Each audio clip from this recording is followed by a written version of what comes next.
Early voting has begun, and polls are indicating it's not looking good for Democrats in swing states. Keeping you informed and engaged, now more than ever. This is Sekulow. We want to hear from you. Share and post your comments or call 1-800-684-3110. And now your host, Logan Sekulow. Welcome to Sekulow. This is Logan Sekulow, host of the show. Today, I'm going to ask you to give us a call right now at 1-800-684-3110. Early voting has begun in the state of Georgia as well as other states, and of course, Georgia is one of the big swing states. For here in Tennessee, starts tomorrow. So I have a question for you, and I know it's oddly controversial after the last election. We had some debate about it yesterday at the end of the show. But I'm going to give you this opportunity as well as people start to tune in, to start to log on, whether on YouTube, whether you're on Rumble, whether you listen on terrestrial radio, Sirius XM. You can call us in live. If it is, we do this show live each and every day from 12 to 1 p.m. Eastern time. You can work your way back from wherever you are. So hopefully you're watching or listening live right now. Give me a call if you plan, or tell me your plan to early vote or not. I want to know, what have you decided to do in your area? We know it was kind of controversial in 2020 because of the mail-in scenarios and all that came after that. But now we've returned a bit back to normal. I want to know, what are you going to plan to do? Give me a call at 1-800-684-3110. If you're in the state of Georgia, even better, as again, Georgia, one of those big swing states that opened up today. Georgia, as we know, historically has voted Republican in all but two of the last elections in the last 4 decades. That's for president. And the last time was Bill Clinton, and then of course Joe Biden took Georgia for the first time in a very long time. Obviously, a lot of that has to do with Atlanta. If you look at that, there's always a blue dot and a big sea of red. That's what it's like in Atlanta. Look, where we are in Tennessee, it's like Nashville or Memphis. There are blue dots in primarily red states. Now, for a place like Tennessee, likely those still go red. They still are Republican-centered. Georgia's a little bit different because so many people live in Atlanta. And so much has changed in Atlanta in terms of Hollywood moving in and everything happening, that you have a total shift in really the landscape of Georgia. And so many people have left. I'm going to say this. I think a lot of you have something to say because our phone lines have completely jammed in 3 minutes. So let's screen those calls if we can, as quick as we can. I want to get to hear from a lot of you. Later on in the broadcast, Rick Grinnell's going to be joining us. That's just in the next segment. So he's going to be talking about some of the early voting, what's happening right now, the dead heat polls that are coming out of some of these swing states as well as nationally right now, as we have seen some momentum shift. Now, was that shift a pro-Trump shift? Some of them. But what we've really seen is sort of a slowdown in Harris excitement. Now, what does that mean? How it shakes out? Rick Grinnell will be a great person to comment on that. We're also going to be talking later on in the broadcast, one of our ACLJ attorneys, Ben Cisney, who currently just stepped out of oral argument on that O'Boyle whistleblower case. You've heard about that. We're going to talk more about that with him, as it just happened. It was happening while we were prepping this show. We weren't sure if we were able to get him on or not, if the oral arguments would have ended. They have just ended, so we're going to be joined with him live. And look, we need your help when those kind of situations occur. You hear these cases. Again, we're in the D.C. Circuit Court of Appeals today. That's one step before the Supreme Court of the United States. And we have seen, obviously, government corruption has run amok, and we've even seen the U.S. Army targeting pro-life groups, labeling them terrorists. We have seen all of these whistleblowers come out. And today, again, representing Agent O'Boyle, who helped expose much of this corruption, we are in the last few weeks before a big election. There could not be a time that's more important right now than to support the work of the ACLJ. I know financially times are tough. If you can't do it, I understand. If you can, though, do it right now. Become either an ACLJ one-time supporter or an ACLJ champion. That's someone that gives on a monthly recurring basis. I'm going to encourage you to do that. And if right now you cannot give, I totally understand. Here's what I'm going to ask you to do. Whether you're on YouTube or Rumble or however you're following us right now, whatever that platform is, go on all of them, subscribe to the ACLJ channels, be a part of it, follow and share this show. It's absolutely free for you, and it helps us out tremendously as we are growing close to, just on YouTube, nearly 440,000 subscribers. Help us get over some of those marks. Help us get this show into more people's hands. We'll be right back. Battleground, Georgia now, where Donald Trump is heading later today and where voters wanting to vote early can now do so in person. Georgia is still a Republican state, but in the right scenarios, a Democrat can win. Both Georgia U.S. senators are Democrats. Let's go to the issues that matter. And the economy continues to be the #1 issue for voters there. Donald Trump, a majority of voters in Georgia, 51% saying that they think that he's better to handle that issue. When you look at inflation, about the same thing, 52%. And immigration, he decimates her with 53%. The key thing here in Georgia is abortion for Kamala Harris right here. It is the issue that she's been dominating on, that she can talk about off the cuff every single day, and she's going to be targeting black women on the ground right there with that Democrat coalition. A lot of excitement. Even an hour before the doors open, there was already 5 people lined up outside of the door. You see the line has grown behind me, and we're officially in early voting season in this critical battleground state, and things will look slightly different for Georgia voters when they're showing up to the polls this time around. For starters, there will be fewer and fewer absentee ballot drop boxes. That became a point of contention in 2020. They were available 24/7. They're going to be available now mostly during business hours, and they will be located inside elections offices and where early voting is happening. Today is the first day of in-person early voting. The expectation is by the time we get to Election Day, more than half of voters would have already cast a ballot, and seen traffic going out of this early location all morning long. Early voting locations all open across the state of Georgia. Here in Fulton County, 37 precincts to choose from. You do not have to vote exactly where your precinct is during early voting. You can vote in the county that you live in. You remember Fulton County was consequential in 2020. We'll see if it has a similar fate here in 2024. Back to Sekulow. I told you to call in, and a lot of you did. So we're going to go ahead and start off by taking some of these calls. Early voting, as we said, has begun in the state of Georgia as well as many other states. Here tomorrow in Tennessee, it opens up. And look, Georgia's my original home state. I got a few home states. You've probably been like, Logan, I've heard you claim Florida. I've heard you claim Tennessee. I've heard you claim Georgia. These are all places I grew up. Virginia, New York. I spent a lot of time kind of up and down the East Coast. But Georgia's where I was born. It's where I first voted. My first 2 presidential elections, I believe I voted in the state of Georgia, at least the first one. So I'm very familiar with that scenario. I'm very familiar with that state. It's different than, when I visit now, it's definitely different than the state I left when I was 15 years old, but it's still there. We got a lot of calls coming in from all over the country. We're going to first start off with Michael, who's calling in the state of Florida, one of my favorite states, home state of Florida, who is an ACLJ champion. And again, that's someone who gives on a monthly recurring basis. And one of the little perks I offer, it's not like in the, the agreement, I just do this, which is if you tell our phone screener you're a champion, you get bumped up to the top of the list when it comes to calling in. So you may not be on hold the longest, but I'll put you up first because you are showing your monthly support. So, Michael, I appreciate it. Go ahead with your comment. Thank you. I'm usually the voter that votes Election Day, but this time I'm voting early, and I'm taking my kids, their wives, and we have probably 15 to 18 people coming with us early voting. I think that's a good plan. I plan on early voting this year. I've kind of gone back and forth. I like that. I know a lot of people like the electricity on Election Day. That's sort of fun to go and experience it. Because it is a little like, it's an American tradition to go on Election Day, vote, and get your sticker and all that. If I get my sticker tomorrow, I'm walking around going, okay, well, what am I going to do? I'm going to hold on to this thing for 2.5 weeks? But I think Michael is right, which is they're telling everyone to go vote early. You never know what's going to happen. He's in the state of Florida. We know the hurricane season is happening. We've seen what's happened in North Carolina. You never know what could stop you from being there on Election Day. Traffic, 4-hour lines. People have very busy lives. Stuff gets in the way. So as much as it is important to go vote, it is more important to make sure that you have the opportunity to vote. Like I said, early voting opens tomorrow here in the state of Tennessee. Do I think I'm going to vote for tomorrow? Probably not. But will I try to do it before we get to Election Day? Yeah, absolutely. And I think there are some of those rules in here. It says, I'll pull those up, where you can at least vote for the next 16 days in the state of Georgia, with some counties even offering an extra voting day on Sunday, November 1st. And, of course, the following Tuesday, a week from then, we will have the general election.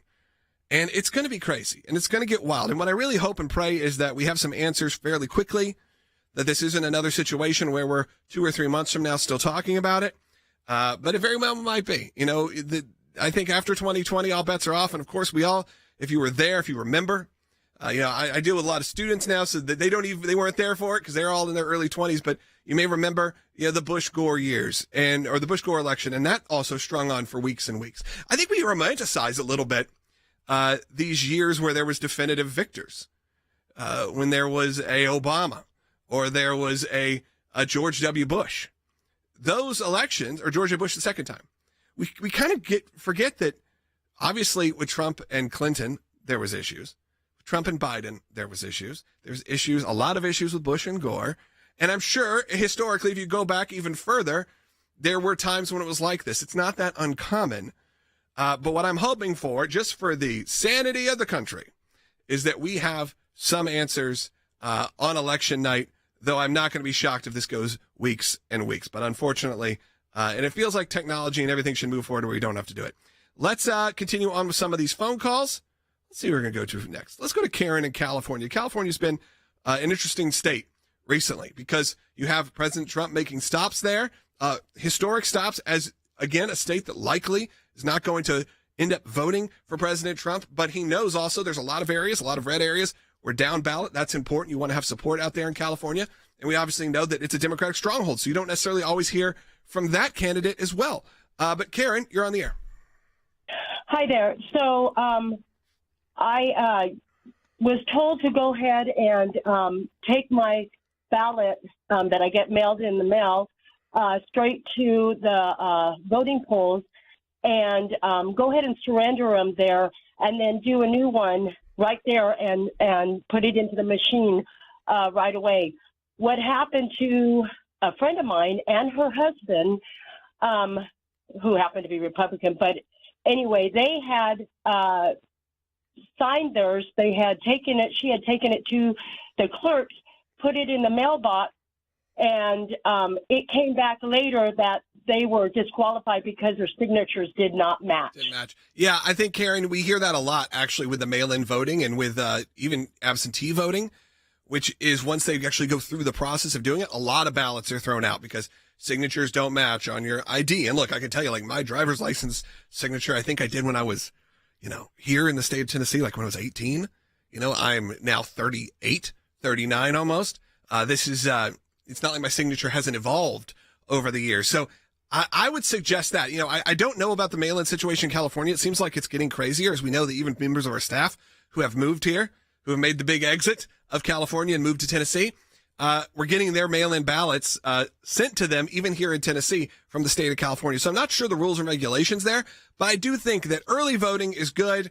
The absentee and the mail-in, a lot of times, especially with those absentee votes, they don't get counted till much later, and often only if necessary. I mean, inevitably they will, but sometimes they are, it sounds sad to say, but they become inconsequential as the election has been decided and far over. So if you do have the opportunity to vote in person, but you can vote early, that's something that we obviously encourage here, regardless of who you're voting for. Whether you're voting for Trump, whether you're voting for Harris, whether you're voting for a third party, but that is the way to make sure, hopefully, your vote is counted properly. Let's continue on. We'll take another. We got a lot of these calls. And if you want to, we now have 3 lines open. 1-800-684-3110. 1-800-684-3110. We're going to be talking about also in the next segment a recent situation where another big group has decided to forego a presidential endorsement. Okay, we've seen some things like the unions, maybe they've supported President Trump or they've decided to not throw their hat behind the Democrats this time. Well, there's another big group, and it's maybe unexpected, and we'll talk about that one coming up in the next segment. Our producer, Allie, here just told me the Georgia Secretary of State, as of 9:30 this morning, already said 72,000 people have already voted in the state. Of course, we're sure that's more now. That's probably crested over 100,000. Reports are that people are waiting 40 minutes to an hour in line to vote today. That is early voting day. That's pretty wild. I don't anticipate that to stay that way, but for right now, people are going to do it. Let's continue on with some of these calls. Let's go to Robin in Nevada. Robin, you're on the air. Hey, thanks for taking my call. Me and my husband, we always early vote. We always walk to the place and walk in. We do it every season, every voting season. Yeah, I think that's a good way to do it. And I like some people hey, we bring our kids to do that. Some area school gets out, not in I think it's probably some public schools that are used as polling places. if you have the opportunity to take your kids, I always enjoyed that as a kid, to go and to learn. They used to have setups where you could even like pretend to vote in the corner. I don't think they still do that anymore.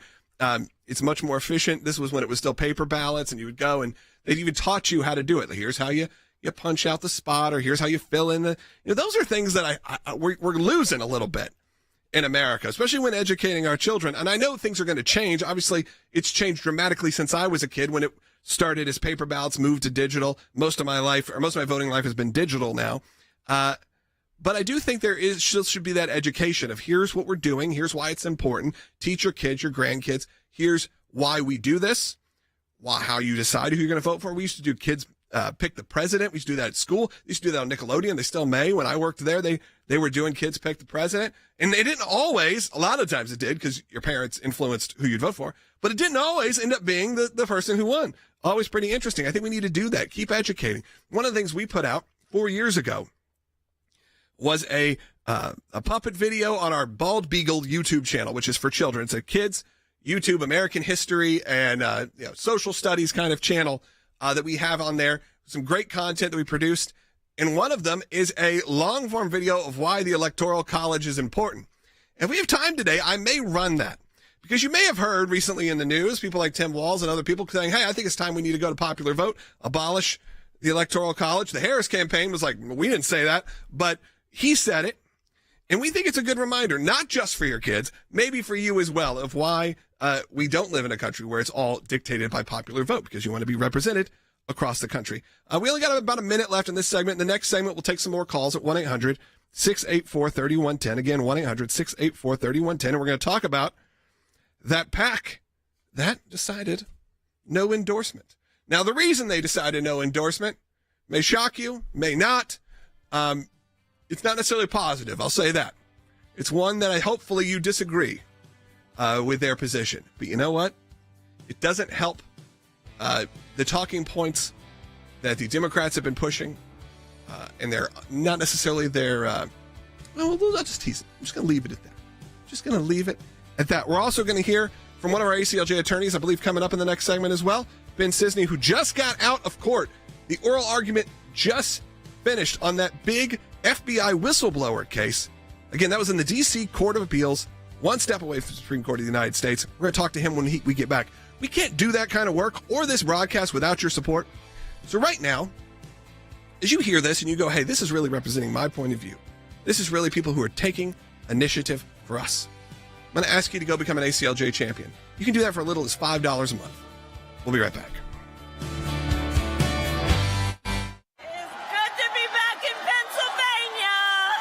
Overnight, both presidential candidates in Pennsylvania. We win Pennsylvania, we win the whole thing. Yes. Wisconsin, North Carolina, Georgia, Michigan, Pennsylvania, Nevada, Arizona. You're going to be hearing a lot about those in the next few weeks here. And you'll notice a familiar pattern here. In 6 of these 7 battleground states, less than a point separating these two candidates. Election day is still 3 weeks away, but as of this morning, brand new numbers, more than 5 million Americans have actually already voted. That's across well more than half of the states. It all comes as our new NBC News poll shows Trump gaining momentum, erasing Harris's 5-point lead from a month ago. The race now a dead heat within the margin of error. And asked about the Trump administration's policies, more Americans said those policies helped them, while more Americans describe the policies of the Biden-Harris administration as hurting them. 43 positive for Trump, 43 positive for Harris. Only a very negligible difference there, both with a high negative rating. But a month ago, it was different. A month ago, Trump's ratings were still very low, but Harris, look at this, had a 48 positive, 45 negative. 59% of Americans who say that the economy is getting worse. 23% of Americans say that it's getting better. And our new NBC News national poll finds that more voters said abortion is the one issue, an issue that could solely determine their vote and who they vote for in this election, even ahead of immigration and the cost of living. Who would do a better job on immigration and the border? By a 25-point margin, they're saying Trump. But that issue of abortion, which again, more voters say that could be singularly decisive for them than any other issue, it is Harris's biggest advantage, 19 points over Trump on abortion. Trump is heading to Georgia today, where early voting begins, and Kamala Harris is campaigning in Michigan, continuing her battleground state tour of those blue blue wall states this week.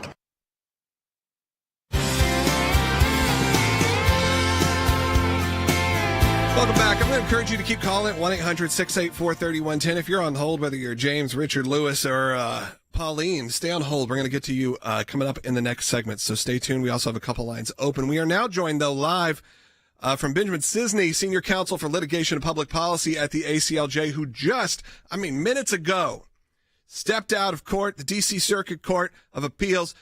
Ben, a lot of people have heard the story. Garrett O'Boyle, we've talked about it many times here, but maybe give a brief background on this case and then what happened today. Glad to be on, and forgive me if you hear street noise in the background. As you mentioned, we just got out of court.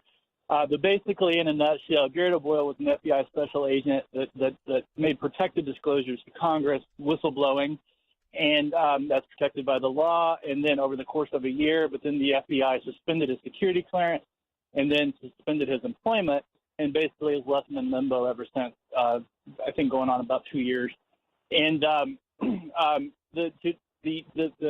the journey to try to get a remedy, to get a day in court, to really let all of his arguments be heard, the constitutional violations and the things that have happened to him, has been way more difficult than it should have been. That's part of the case that we presented today. And basically the whole point of this is to get him his day in court to where his constitutional arguments can be heard. There's some challenges that I won't go too far onto some of the statutory issues, but the jurisprudence and the case law make pretty clear, in our view, that he ought to be able to have his constitutional claims heard by an Article III court, and that's what we were at the U.S. Court of Appeals for the D.C. Circuit asking for and arguing for today. And this is why it's important to have members of the ACLJ team always listening, always watching what's happening right now, because we got involved in these whistleblower cases very early. And again, as you said, these processes are not fast, unfortunately. Unfortunately, we live in a society where it's not always just. And we live in a society where things don't move as fast as you'd like. Of course, sometimes they'll move fast when they need to, but in this situation, sometimes it takes a few years to get it done. And, we have a bite. I want to throw this back to Garrett O'Boyle. This was, I guess, at one of his initial hearings. And of course, again, FBI whistleblower who was really stripped of his freedoms, if you will. So take a listen. All of the hardships you've gone through. If one of your really good friends, your former colleagues, came to you and said, I have this thing that is being covered up, and I think the American people need to know about it, what advice would you give them? I would tell them first to pray about it, long and hard. And I would tell them I could take it to Congress for them, or I could put them in touch with Congress, but I would advise them not to do it. So you would legitimately try to protect one of your colleagues from doing what you have done? Absolutely. And how do you think that solves being able to shine light on corruption, weaponization, any kind of misconduct that exists with the American people? It doesn't solve it. But the FBI will crush you. This government will crush you and your family if you try to expose the truth about things that they are doing that are wrong. And we are all examples of that. I can't think of a more sobering way to end a hearing. I yield back. Sort of a sad state of affairs, but Ben, that is why the ACLJ is there, and that's why we're able to represent people like Garrett O'Boyle and a group of FBI whistleblowers, because in their situation, of course, we're doing this for the ACLJ, and we're doing this at no cost for people like O'Boyle, wherein you have a lot of their livelihood stripped away, often for years. Yeah, that's exactly right, Logan. And also, I would just add to that, I mean, to play that quote of his there, talking about his family, he and his wife were with us today in court. And just to these cases aren't in a vacuum. They're not just some name on a shelf in a book or a folder or something somewhere on a file saved on your computer. Like, these are real people. These are real Americans who really, like our clients, the kind of work we get to do, like all of our clients are heroes in some way. And here in this particular case, Garrett, his wife, what they've gone through and the sacrifices they've made based on their convictions and beliefs it's humbling. I could get emotional if I think about it too much, but being with them in court and getting to stand with them and for them and speaking for them, it was a moment that was not lost on us. I'll put it that way. Absolutely, Ben. We appreciate that. Last, before we let you go, so what's the next step here for those who are following this case? Obviously, you were today, like I said, doing your oral arguments at the D.C. Circuit Court of Appeals. What comes next? That's a great question, and it's going to depend on how things shake out for sure. And there's procedural routes depending on how the court rules. And it's something to keep in mind is we prevail today. His case is not over. He just gets to actually have a real day in court, right? And so, which he's been denied so far. So that would be one possibility. The other possibility is that the court could transfer it over to a different circuit. And then, of course, if we don't prevail, we'd be looking at next level appeal options. And it could be, I mean, it's anybody's guess the time frame that we're talking about before we get a ruling from this court. It's really could be anything. That is why our team is always on board, and that is why, look, when I talk about supporting the work of the ACLJ, and Ben, I know you got to get going. You're spending your time there, so I'll let you go. But that's why when I spend time talking about supporting the ACLJ, it's not just me doing some fundraiser pitch or me doing, some sort of pitch where it's like, come on, we need your support, and I'm not giving you any real facts of why. We obviously pay Ben. We pay an incredible ACLJ team of lawyers. We pay an incredible team of ACLJ media team.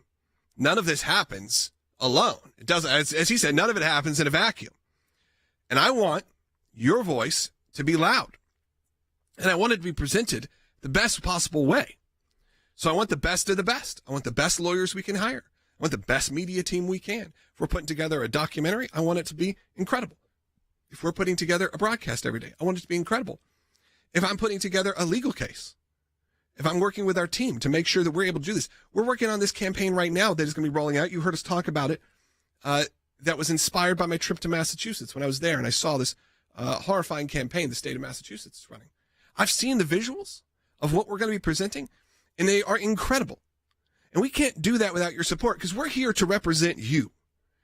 As much as it sounds like, we are big and everything is this, big organization with this top-notch broadcast and top-notch legal, understand, while that may be true, the entire organization, not just the bread and butter of the organization, the entire organization is built on the backbone of individual donors and ACLJ champions. And those people give an average of, $40, $60, $80. Obviously, we'd love for you to give as much as you can. But understand that no gift is too small. That's why I say you become an ACLJ champion. When we decided to create ACLJ champions, people that give on a monthly recurring basis, that title goes for you if you give $5 a month or if you give $500 a month. It does not matter because you are standing up and saying, I am dedicating my resources to this and to this organization, and know how much we appreciate it. And like I've said, if you're watching online, I'm going to encourage you. If you can't give financially, I totally understand. It is a tough time out there. But here's what you can do. If you're watching on YouTube, hit that thumbs up and hit that subscribe. It sounds silly. You probably like my kids say that, my grandkids say that, but you have no idea how much it helps to get us into people's algorithms so they see it. If you're on Rumble, same thing. Hit that follow or subscribe. Facebook, whatever it is, follow on all of those options. It's free and it helps us out tremendously. And comment. And I've always said, if you don't know what to comment, tell me where you're watching from. Because the more comments, the more engagement, the more people will see this show. So right now, if we're going to break, we're going to go to break. We have a half hour coming up, second half hour. If you get us on your local radio station, you may not get a second half hour. But live, we broadcast this show every day from 12 to 1 p.m. 12 to 1 p.m. Eastern time. You work your way back. We do that live. And, of course, you can catch it on later on the ACLJ podcast feeds or on aclj.org. But while we're in this short, less than 1 minute break, I'm going to ask you to just tell me where you're watching from. And if you're an old school YouTube viewer, we haven't done this since the summer, send in the clowns. We'll be right back with more on Sekulow. Some people think champions are bored, that it's a title that requires something only a handful can ever possess. There are times in our lives that we are called, every one of us, to step up and serve a cause greater than ourselves. Even when the loudest voices in the room say it's wrong, that it can't be done. It can be a difficult stand, but it's one any of us can make, including you. You can be the change. You can make that difference. You can be a champion. We cannot do what we do without you. By becoming a monthly donor, you can become a champion of life. A champion of liberty, a champion of freedom. Please join us. Become an ACLJ champion today.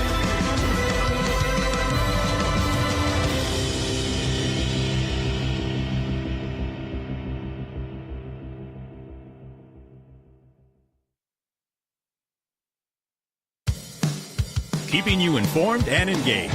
Now more than ever. This is Sekulow. And now your host, Logan Sekulow. Welcome back to Sekulow. I told you it was a short break. So short that I was going through my notes and trying to figure out what we're going to talk about next. And of course, I teased out earlier, we're going to talk about this a little bit later on in the next segment. We're going to be joined by Jeff Balaban, who runs ACLJ Jerusalem. And you say, Logan, why is it, I've heard you have the European Center for Law and Justice, the ECLJ. Why is it different? Because we want to represent America in Jerusalem. When we even decided to found this, we were talking with our friends in Israel, and they go, no, we want it to be the ACLJ Jerusalem and ACLJ Israel. So we'll continue that conversation going on. There's also some moments happening in the podcast world as Vice President Harris and former President Trump have both teased an appearance on the Joe Rogan Experience, obviously the biggest podcast on the planet. What's that going to look like?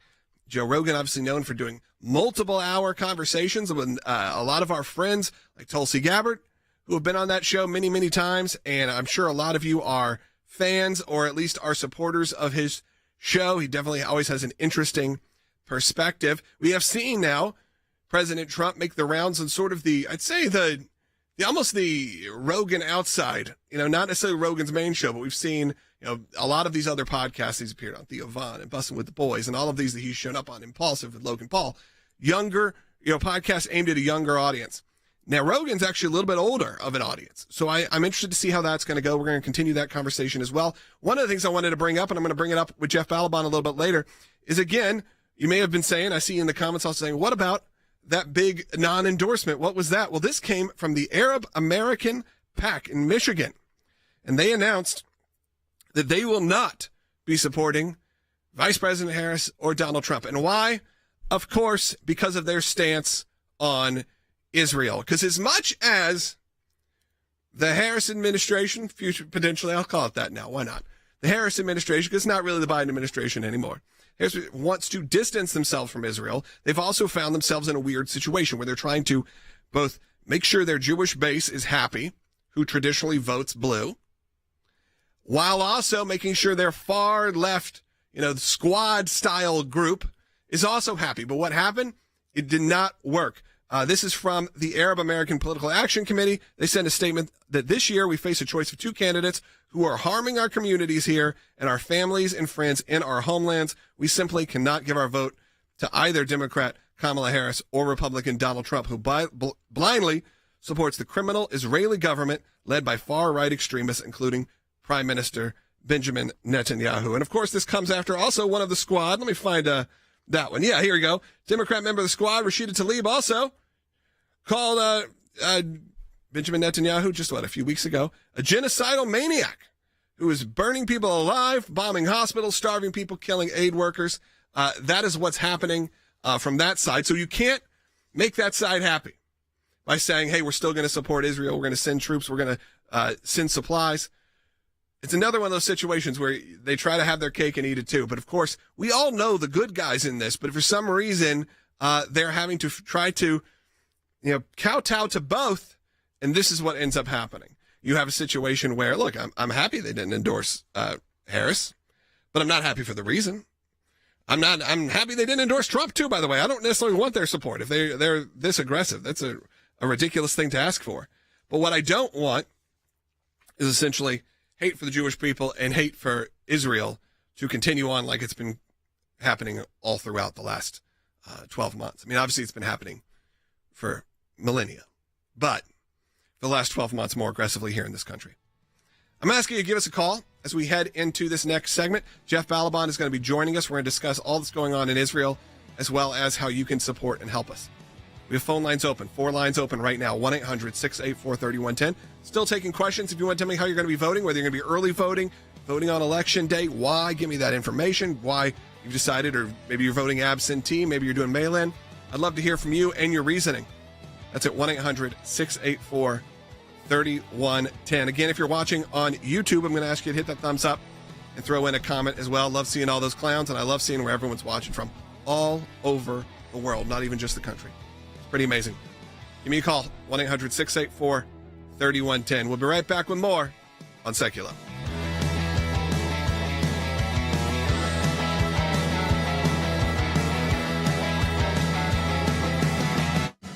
This this tension between the Harris and Biden team.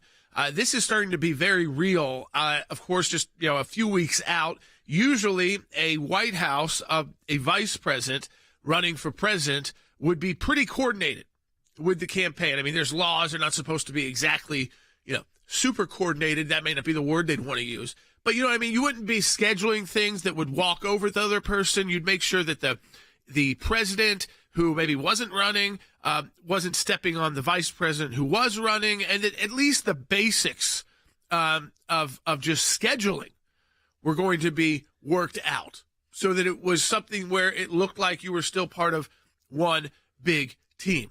But that is not what it looks like with Biden and Harris. And can we play the clip now for people so they can see this is out of a cabinet meeting? And you can kind of feel like Joe Biden didn't make a slip up here. It's Joe Biden kind of being like, you know what, I'm still president. I know I'm going to go to the vice president in a second. She's my boss here. That's a true piece. We're going to be. Hang on a second, man. We're going to be going to the Congress. We're going to need a lot of help. We're going to need a lot more money. As we identify specifically how much is needed. So I'm just telling everybody now. I don't want to hear that this is going to be the end of it. So certainly doesn't have to perform like he was even trying to then. Yeah. So now it's sort of the SNL version of Joe Biden, where it is this sort of stumbling, bumbling. Sad. She's now the SNL version of herself. There's something about it that is a little bit sad with it, because he clearly still wants to be the president. And you have these weird moments where, again, these situations where they're cutting each other off. He's saying, no, let me speak. I'll get to you in a minute. It's just par for the course at this point.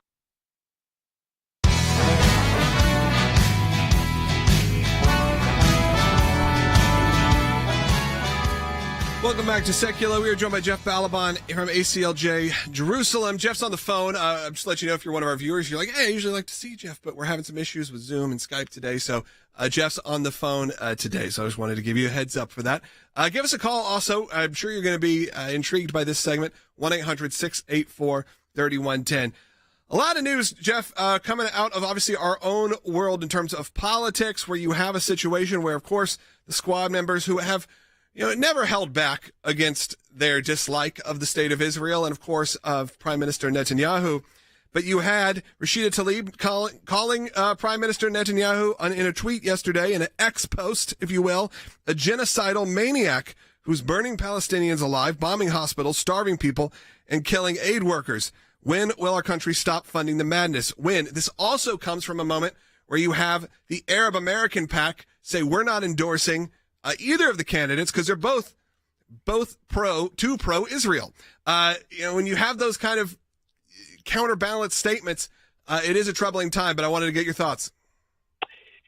Right. I mean, I'm glad that Rashida Tlaib is modifying her rhetoric. That's really nice to hear. Look, the truth is, you think back 10 years ago, this kind of rhetoric would have been unimaginable, but we have lurched so far. So I want to say, the real problem is that there are not a handful of genocidal, Jew-hating terrorist shills who are sitting members of Congress. The real problem is that they've been normalized and embraced as opposed to stigmatized and ostracized by the Democrats as a party.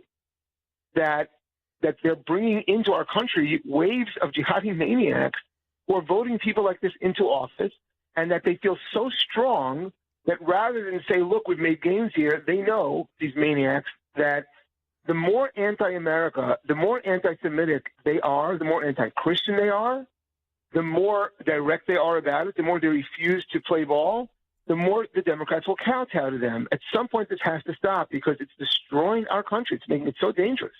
We just got out of the Jewish high holy days, and I found it very fascinating. I was talking to some of my friends in Hollywood who typically post, even the ones who are not Jewish, will post a, celebrating Jewish New Year or Yom Kippur, or they'll post about this. They'll put up an Instagram post. And the ones that did this year told me they all had to, within seconds typically, shut off the comment section because it was inundated with people. Again, these weren't political posts. This wasn't a post about the war. This wasn't a post about Gaza. And that is where the anti-Semitic part of this becomes a little clearer. Because, again, it had nothing to do with that. You could disagree with the war in Gaza, But that's not how it's portrayed. Because as soon as they say, celebrating with my Jewish friends and family, all of a sudden it's, every comment is, you're supporting genocide, free Palestine flags, watermelons. It seems like it's the continual thing. And people are running into these issues because they also don't want their families threatened. That's right. Look, we link together two terrible ideologies. We link together this Islamist, which is not all of Muslims, but this Islamist. You see, there are Muslim countries who are making peace with Israel who actually are fighting these Islamists, right? Fighting the Muslim Brotherhood. You see this Islamist ideology has joined force with woke ideology. And so now, based on woke ideology, you are evil based on your identity or you are good based on your identity. So they've decided that all Jews must be evil, and therefore to even be, which is perfect because Islamists want all Jews eradicated. They're very clear about it.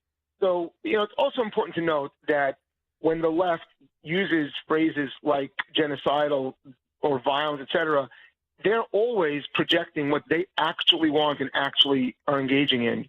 So Rashida Tlaib, she wants a genocide of the Jews. If Israel wanted a genocide, they could do it at any moment. It's easy. Israel's doing all it can, including sacrificing its own soldiers to minimize the non-combatant deaths as they always have. And yet, all of it is just ratcheting up, as you say. All of this now is not about Israel at all, and it never was. It is about Jew hatred, which has been with us for thousands and thousands of years. The Bible talks about it. It will always be there, okay? But now, as it has happened in many empires and cultures before, it's becoming normalized, and that's what's so dangerous for our culture, for our country. Yeah, it's being normalized in our country, and I'm seeing the comments come in, Jeff, and a lot of people are standing with Israel, support Israel, and they kind of want to know. I know you go back and forth still between the states and Israel as you run our offices in Israel. There are a lot of comments coming in. People want to know even just the current state, because it isn't right now, obviously, our number one story in America. We're talking a lot about the election. It's what's there, but people are concerned for even the people, for the fact that the lack of tourism tourism has been hurt. As we've seen airlines, they open and close how many times, whether they're going to actually be taking people to Israel. What is the climate like there right now? Because the only time we see Israel on the news is when these rocket attacks seem to happen, which is on when it's it happens, feels like continually, but when it's that sort of spectacle where hundreds are being fired in is really the only time it gets the major attention. It's very hard to describe the duality for those people who are asking that question, because I do get asked that question a lot. And it's very hard to describe the duality. At the same time, it is exhausting. It is traumatizing. It is a culture that is living with tremendous pain. And on top of that is the pain of seeing it being accused so evilly around the world. At the same time, there's an exhilarating truth to the unity and the love and the sense of clarity of mission in Israel that honestly the entire West would benefit from. And so it is in its own, I'll use a very Jewish concept. There's to light the lights in the temple, in the Holy Temple, that to be just the first drop of pressed oil, and that oil, the specialness of the pressure itself brings out light, brings out beauty. And that's what's happening here. The pressure on the Jewish people in Israel is bringing out a beauty and a love for the world, by the way. They don't hate the world. It's really amazing. They just believe that they will get through this and the world will see the truth and they will want peace. And so there is in a positive way, an internal movement there, all towards good and light and love, but they're enduring tremendous pain throughout. Both those things are coexisting. Yeah, Jeff, before I let you go, I do want to give you a moment also to talk about why it's important that we are there. Why is it important that the ACLJ even founded an ACLJ Jerusalem, that it exists, that your team is there working on behalf of the American people and ACLJ supporters? Because I think it's hard to put into words what our European office does, what all these places do, because we get a little stuck in our ways. But the ACLJ Jerusalem is very different because it's not its own entity like the ECLJ or one of those where it's representing European values. I want to give you a minute to talk about that before we let you go. Sure. It's a great privilege. It really is a great privilege that, I feel my mission in life has found a real expression working on behalf of ACLJ, because ACLJ does, again, as you say, it's not the Israel Center for Law and Justice. It's the American Center in Law and Justice's outpost in Jerusalem, in Israel. And so I am proud to represent this American voice, the one that the media isn't really showing to decision makers in Israel, to the public and the media in Israel, so that they understand that what they hear out of the media in America, and sometimes what they hear out of Washington in America, does not represent the true voice and heart of most Americans. Certainly does not represent the true voice and heart of believing Christians in America. And I am not. I'm a Jew. I'm a believing Jew. And they seek to understand the greatest source of support around the world for the Jewish state comes from Americans who believe in the Bible. And even Americans who aren't strictly speaking Christian, who still their morality is based on the Bible, because that is most America. And representing that in Israel to the media and represent their ideas, bringing it back to America, to Washington, to policymakers, is very important to be that honest and trusted go-between, because otherwise, it's lost in these terrible messages. So I think it's a great honor to work for ACLJ there, to be able to represent ACLJ's views and the American views in Israel. And I think it's a great honor to be able to bring it through this kind of program to a broader audience to know what's actually happening so that they hear the truth. Thank you, Jeff, for joining us today. We always appreciate your insights. And again, pray for Jeff, pray for the ACLJ Israel office and their team in Jerusalem, because it is something that is very important, obviously, to our supporters. I'm seeing just incredible comments coming in, comments on YouTube that warm your heart, because a lot of times, even on the right, we have seen a push. Now, thankfully, there's been a major pushback, and I am very thankful to see that, because there was a moment there, maybe a few months ago, where some of the commentators started to really push against supporting Israel. And frankly, I think that's just a horrible mistake. I think when you start separating yourself from your allies completely, and when you start siding with organizations that are there to, and governments that are really, they want your death and destruction, we'll make some big errors. So I'm thankful that we're there. I'm thankful Jeff is there and the ACLJ team, and I'm thankful for all the prayers. I'm seeing them come in on YouTube right now. And pray for the work of the ACLJ as well. I'm going to say that right now. Just pray for the work. Pray for the people that are involved. You just heard from Jeff Balaban earlier on. You heard from Ben Cisney, who just got out of court. And of course, our team here that's putting on the media side of the ACLJ each and every day, all into the night. So again, I'm going to encourage you to do that, is just to pray for our organization, pray for the people involved, pray for this group of people, because it is, it can be heavy sometimes. There's going to be some heavy days, and we got some heavy weeks coming up. We do have three lines open. I'd love to hear from you at 1-800-684-3110. Pauline, friend George, stay on hold. We'll get to you. And if you have a call or a question, either related to any of the topics or telling me how you're voting, go ahead and do that right now. Kind of the last chance to call in. We'll be right back with more on Sekulow.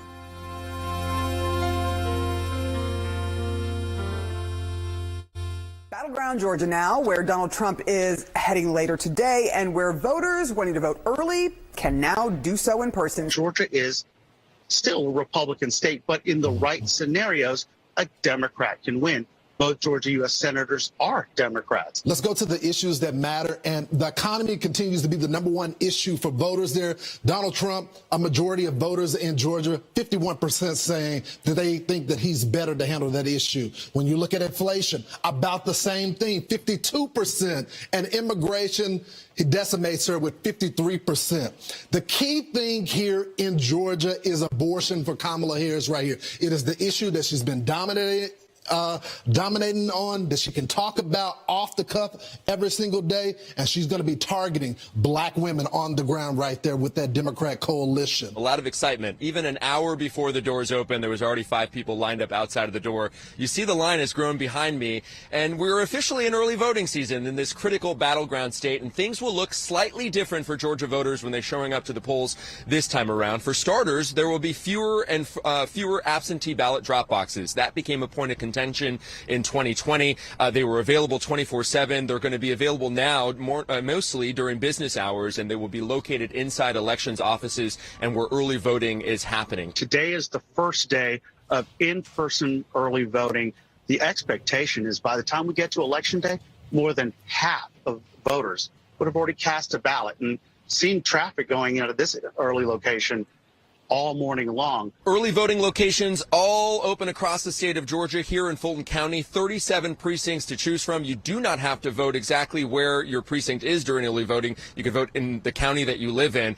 You remember Fulton County was consequential in 2020. We'll see if it has a similar fate here in 2024.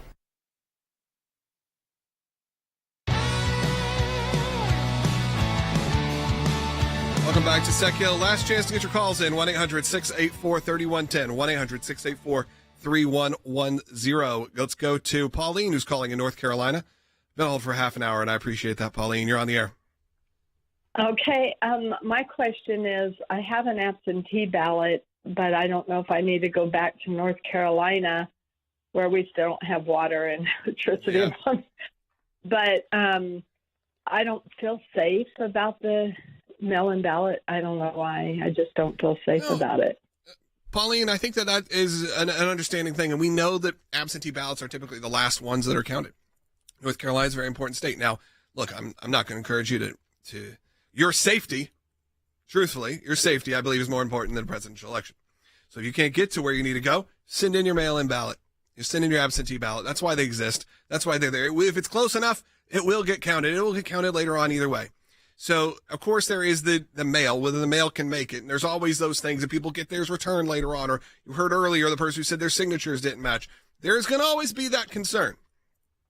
So, Pauline, I can't tell you one way or the other. Obviously, you have the opportunity. I think for most people, if they have the opportunity to vote in person, vote in person. Just because, again, you're seeing it physically. You're making that selection in person at a polling place. And a lot of times you are seeing that vote get registered. If you don't have that situation, Pauline, you're in North Carolina, I'm encouraging you to do what's the easiest for you, what's the safest for you. So if you can, vote in person. If not, send in that absentee ballot because there are reasons why we have that. And this is one of those reasons. When the storms hit North Carolina, I thought about that. It wasn't the first thing on my list. Maybe the 30th. Oh, yeah, I wonder what's going to happen now when we're so close to the election. So I know a lot of you are thinking that way as well. Let's continue on with George, who's an ACLJ champion. Again, if you're a supporter, if you're an ACLJ champion, I'll bump you up to the front of the line. George, you are on the air.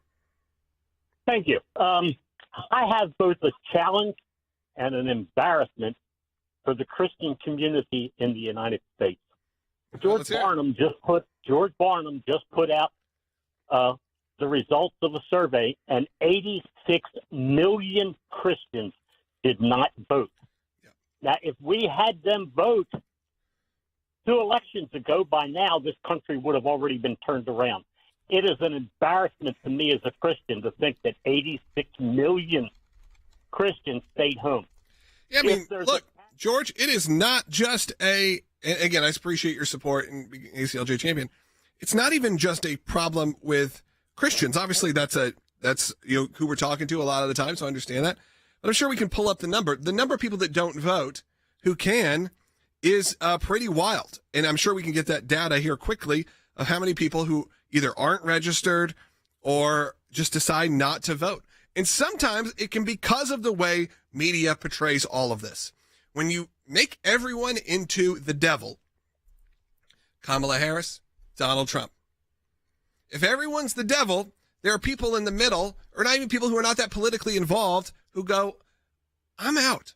I'm not interested in having this conversation anymore. And it's unfortunate, but it's true. And I believe the rhetoric really has hurt that. Rhetoric has really changed the way we judge. And here's the number. In 2020, 80 million registered voters. Registered voters, 80 million did not vote. According to our producer, Allie. I'm going to put it on her if she's wrong. According to that number, that's a wild number. But again, the disenfranchisement of America is also a big issue. Maybe the biggest issue. If you watch some of these debates, are you real motivated to vote for someone? Maybe not. If you're not so politically motivated, if you don't understand the difference in the issues, and maybe you are focused on personality, maybe you look at both of those candidates and go, I don't feel like they represent my country. And it's really unfortunate that we're there. And that's why sometimes you got to look at policy over a person. It used to be the other way around. I vote for the person, not the party. Now I feel like you have to vote for the policy over the person because you know what's happening also when you start really going after people who run for president, when they start becoming imprisoned or they start getting all of this hardcore hate against them and their family. The good people who want to run no longer want to do it. Why would they sacrifice their life and their families? So we got to get better at that. And if not, we're going to see the same situation happen over and over again. Let's go to Daryl, who's calling in Canada. Daryl, you're on the air. Yes, indeed. I'm here. You're on the air, Daryl. Good morning. Good morning. Thank you for taking my call. You're they gave me no specification. And the caller was just like, Canada is Canada. Go ahead, Daryl. You're on the air. Yeah, I'm in Toronto, actually. There you go. All right. I just want to say very quickly, Trump Vance 2024. The policy is what I voted Democrat many times, but really after the Rwanda situation is what changed my mind. But that's far back during the Clinton administration. So at any rate, I voted for Trump in 2016 and 2020. Yeah, I mean, Daryl, I think this needs to be a reminder to people. I've seen a lot of my more liberal friends who talk about, what if Trump wins? We're going to be in the war. We're going to be in World War III, and the world is going to come to an end. One, we won't. The world won't come to an end. By the way, whoever wins, only God knows when that's going to happen. And I follow Jesus before I follow any political party. However, we do need to remember that there's been one president who didn't start a new war. There's been one president who had the closest thing to peace in the Middle East in my lifetime. And I get emotional talking about it because it was such a beautiful time. One that destroyed ISIS. And that was President Trump. But for some reason, they point to him as going to be the person who's going to create gigantic wars and everything like that. Did it feel that way 4 years ago, 8 years ago? No, it did not. Do I like all the rhetoric that President Trump has? No, it's not my favorite. I don't like some of the way he talks. But you know what? I've gotten over a lot of that because I support specific things. Life, Israel. I don't want big wars. And I feel like a lot of people feel that way like Daryl. They may have voted Democrat in the past, and now they've moved to the right. They've moved conservative. And again, you may be someone voting for Harris, and that's fine too. Do whatever you want to do. I'm not encouraging you to vote one way or the other. But if you support the work of the ACLJ, you support these issues. Obviously, there feels like there are candidates that lean more in support of the issues that we talk about here. Today, we've talked about life. We've talked about freedom of speech, the whistleblower situation. We've talked about Israel. I mean, they were naming, train stations after President Trump because of you had the UAE celebrating Hanukkah for the first time. And I mean, there was a time, and it still may be like this because it may have gone back to this, where if you had an Israeli stamp in your passport, you could not go to some of these countries. But now, because those Abraham Accords came in, all that started to change. So, vote however you want to vote your conscience. And, but I encourage you to get out and vote. As we said, I mean, millions of people, 67% of eligible voters cast a ballot. That's a huge chunk that do not. And motivate your friends. Tell them it's important. Tell yourself it's important. Because there are times where you can get disheartened. And I understand that. I felt that way many a times. But go out there. Be a light. Do what you're supposed to do. And if you can, support the work of the ACLJ as we head into the end of this broadcast. I appreciate you joining me for the last hour. We'll be back tomorrow with more. If you can become an ACLJ champion, that's someone who gives on a monthly, again, recurring basis. We've seen, obviously, the government corruption. We have seen attacks on pro-life groups. And we're fighting back as much as we can. And there were FBI spies in churches, and they were targeting parents, and the list goes on. And today we have a vital deadline because we were in court. You heard it. With FBI whistleblower Agent O'Boyle, who helped expose so much of this corruption and really sacrificed a lot, and his family for that. Join the thousands of ACLJ champions today. Make a monthly recurring donation at aclj.org/champions. Talk to you tomorrow.